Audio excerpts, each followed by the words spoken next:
Promotion পাইনি। ঢাকা দক্ষিণ city কর্পোরেশনের জরুরি সেবা চালু রাখতে প্রথমবারের মতো বর্জ্য ব্যবস্থাপনা বিভাগের কর্মকর্তা ও কর্মচারীদের সঙ্গে মতবিনিময় সভায় যোগ দেন বিএনপি নেতা ইশরাক হোসেন। এ সময় ইশরাকের নামের সঙ্গে মাননীয় মেয়র লেখা ব্যানার ছিল তার পেছনে। সভায় ইশরাক হোসেনকে আনুষ্ঠানিকভাবে ফুল দিয়ে শুভেচ্ছাও জানান বর্জ্য বিভাগের কর্মকর্তা কর্মচারীরা।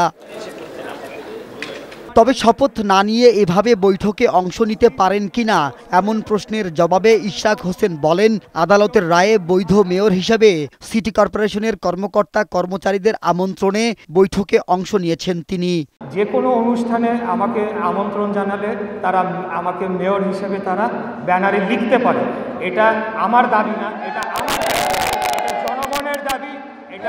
বাংলাদেশের সর্বোচ্চ আদালতের মাধ্যমে এটা প্রতিষ্ঠা পেয়েছে। এ সময় আন্দোলন চালিয়ে যাওয়ার পাশাপাশি সেবা কার্যক্রমের অচলাবস্থা কাটাতে নিজের তত্ত্বাবধানে ঢাকা দক্ষিণ সিটি কর্পোরেশনের জরুরি কার্যক্রম চালিয়ে নেওয়ার ঘোষণা দেন ইশরাক।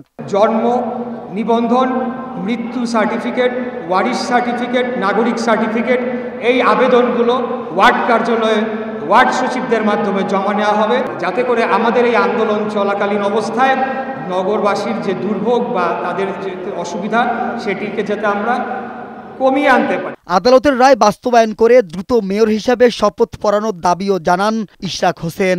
দ্রুততম সময়ে শপথ গ্রহণের অনুষ্ঠানটি সম্পন্ন করতে পারে। মাহবুব আজমি, বৈশাখী সংবাদ, ঢাকা।